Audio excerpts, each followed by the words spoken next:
Hello, welcome to the sideboard here at the StarCityGames.com Open Series in Cincinnati. I'm Nick Miller alongside Adrian Sullivan. How you doing, sir? Not bad. Haven't seen you on the Open Series since Dragons of Tarkir, the Pro Tour, where you top 8'd. So it was nice to see you and call you a Pro Tour top 8 player. Well, you know, that was a great event for me. That was a long time coming, and I'm excited to be back at the Star City Games events. I've been too busy, honestly, to be able to make it out. It's just been bad timing. You've been in the wrong city at the wrong time, and I had other things, so. You're here now, you're playing Modern, and you're playing an awesome brew. We're calling it Grixis Waste Knot. And you're this Grixis control deck, sort of like what Michael Majors was playing back in Charlotte. But you've got this Waste Knot package that is doing some serious business. Waste Knot plus Burning Inquiry, all of the combos. Yes, yes. How'd you come about this deck? So initially, I started working on this deck around the time of Grand Prix Las Vegas, and when the card Waste Knot was printed, it's just got so many bits of text that feel like something should work, and it just hasn't, you know? And then we saw Antonino De Rosa's black-blue Waste Knot deck that he played that was in Standard, where you know, he had Dark Dealings Waste Knot, and that was pretty good, but it wasn't quite good enough. And at a certain point, just after Grand Prix Vegas, I'm monkeying around at my friend John Stolzman's house. He was gracious enough to host me for a week before an invitational event out in Vegas. And Kolaghan's Command, somebody used it against me very effectively. And I was just really impressed by the card. And I was thinking about Kolaghan's Command in Jund. And then I thought, you know, what if we just did black-red Kolaghan's Command? And then I thought, you know, well, what about this Waste Knot card? And I just kind of put it in there, and so I had a Waste Knot Kolaghan's Command deck, and it was kind of okay. But then I found Burning Inquiry, and if you don't know Burning Inquiry, there's no reason you should. It's an M10 card. It's a common. It's one of the. Not only is it a common, it's a junk common. Red sorcery. Both players draw 3 cards and then discard 3 at random. Pure randomness. And with Waste Knot, it's actually bonkers, because you'll often, with your other discard, you've got Thoughtseize, you've got Inquisition, you've got Kolaghan's Command, you've got Funeral Charm, you've got Liliana. Their hand is often empty. Burning Inquiry doesn't care. It's draw 3, discard 3 immediately. So with the Waste Knot out, it's incredible. So I had that as a black-red deck, and I knew it was good when the first game I played with it, I played against Tron, and they got a turn 3 Karn out, but I was on the play, so I beat them. And I thought, okay, that's just crazy. So I started playing it some more, and it wasn't good enough. And my friend John was like, try Snapcaster Mage. So I put Snapcaster Mage in there, shifted some things around, and it was good, but not good enough. And that's where it stood for a really long time. Then all of a sudden, Magic Origins comes along. Jace Vryn's Prodigy comes along. This card changed things, and then Michael Majors made his top 8 with Grixis Control with a deck that, really shockingly to me, it was basically about 9 or 10 cards different than my black, red, blue, you know, Waste Knot deck, and that sounds like a lot, but you got to remember, I'm running 4 Waste Knot, 4 Burning Inquiry, so that means that other than those 8 cards, he was like 2 cards different than what I was running, and I thought, okay, I bet you I can use some of the ideas here and smush them together, put in the Jace Vryn's Prodigy, and just with that, I'm like basically right near his deck, and then everything else just kind of came together. Right, so we got this Grixis control deck, and we've seen most of these cards before, but you've got a lot of new cards in this deck. We talk about Modern, you think about the older cards, but you've got Jace, you have Waste Knot, you have Kolaghan's Command, you got Tasigur. Even like something like Cyclonic Rift has, you know, hasn't been that long here. But you've got so many new cards working together. It's really cool. Well, thank you. Like Cyclonic Rift is actually, it's kind of a pet card, and I had it in there because I needed to answer whatever.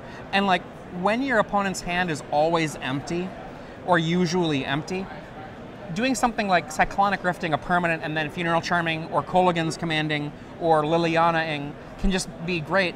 But like that's not a huge ability, because then you're using 2 cards to get rid of 1 card, right? And that's not great. But every time I've cut it out, I put it back in. I had a game, this is just a fun game, but I've had this game happen in online tournaments where I had out a Waste Knot, and then I Burning Inquiry'd, and like, actually I had 2 Waste Knots out. I Burning Inquiry'd, randomly discarded a Cyclonic Rift, made a ton of mana from my Waste Knots, and then was able to Jace the Cyclonic Rift, bounce their whole hand, like, you know, bounce their whole board, and because of the Waste Not mana, and then still have mana left over because of the Waste Nots. Yeah. So Cyclonic Rift, I keep bringing it back into the deck, and right now I think it might be right. It might not be, but... Sure. So you've got a slew of 1-mana discard spells, Thoughtseize, Inquisition, Funeral Charm, which also has some other useful new, the -2, or the +2/-1 ability. If you saw my match against Affinity in round 1, the Funeral Charm was just a creature kill spell. You've got Jace, as we mentioned, Waste Not, Snapcaster Mage, use it all again. Then your removal suite, Terminate, Lightning Bolt, Liliana, Call Against Command, kind of pulling double duty. Yep.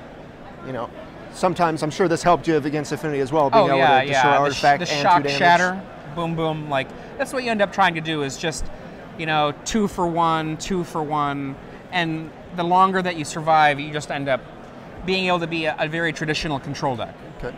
I mean, you're an old school player. I'm sure you've played with the rack and things like that before. Have you considered, like, you know, this is sort of like an offshoot of the mono black 8-rack build? That's actually funny because that's one of the spots where I started. Okay. And it slowly became a black-red 8-rack, and then once I realized with Waste Not I didn't need the racks, then they just went to this away, and they became Grim Lavamancers, and then the Grim Lavamancers became Snapcaster Mages, and the blues started coming into the deck, and then Jace got printed and pushed some more stuff out. All right. So what are you looking to prey upon in the format with this kind of build? You know, I feel like the things I don't want to face, Burn is a deck I don't want to face in general. I just lost to Burn in this last round, and one of the reasons I don't want to is they can play off the top of their deck very well, and some of my answers like a Lightning Bolt. A Lightning Bolt doesn't come for free. Right. I don't have very many untapped red sources, so if I want to try to do a turn 1 Lightning Bolt, I probably bolted myself. So that's one. It's very close though. Like they win, but usually they win on like, do they top deck at the end? And the answer usually is yes, because they've usually got a couple turns to do it. But sometimes it's no, and then I'll be like, I got that one. That's when I want to dodge. I have not yet played against Merfolk, but Matt Sperling told me that this deck is bad against Merfolk. I think I'm also not super excited about playing against Tron. I mean, I gave you that anecdote where I beat Tron, but Tron is a hard one. Yeah. You've got a pretty sweet mana base here. Anytime you get to work Reflecting Pool into a mana base, I'm a big fan. So. Reflecting Pool has been awesome, and the reason that the Reflecting Pool made the deck is that Tasigur needed to be able to be more consistent untapped blue, but you also wanted untapped red, and you wanted black, and at that point, that first Reflecting Pool is usually free in most instances. Right. There is one opportunity for this deck to have the Reflecting Pool not work, but that's a hand that you probably wouldn't keep anyway. That's if you get the one colorless land and the Reflecting Pool and no other lands. Right, Miko Koro here. We saw this. Yeah, Miko Koro. We saw this in Vintage in the winning list Eternal Weekend. What? No Notion Thieves here? No Notion Thieves. Basically, like in a lot of matchups, like let's say you're playing against Tron, if you get a Miko Koro out and you've emptied their hand, like you can just do things like, okay, cool, let's both draw a card. I'll have you discard it with this Funeral Charm. Oh, look, I'm triggering my Waste Nots. And you can just continue to lock people out while getting card advantage. In some matchups where there are lots of instants, that's not something you can do. Right. But like, there's a lot of matchups where, or you can do it, but it's risky. There's just a lot of matchups where, let's pretend you've got a Liliana out and you've got a card you want to keep and they've got an empty hand. You can, let's both draw one, let's discard. You discard whatever it was that you got, and I'll discard the card that I, you know, the one I want to keep, I'll get to keep. Right, yeah, the synergies are everywhere. Yeah. Your sideboard looks pretty good. You got more removal, you know, more copies of Liliana, things like that. You also have a bunch of cool one-ups. You got Olivia, a Slaughter Pack, Keranos, Slaughter Games. You know, you're looking for some pretty specific answers here. Well, I mean, Keranos, any grind, Keranos is great in a grind. So if you're playing against somebody that's a similar deck, Keranos is great. I mean, there's a reason Keranos is a sideboard card for a ton of twin decks, for some Grixis decks, but it's just a very good grind card. Okay. You got some Graveyard Hate with Nile Spellbomb. Engineered Explosive is a card that's been on the uptick, I think. What are you looking to answer with that? There are 3 things that Engineered Explosives wants. Thing 1 is Blood Moon.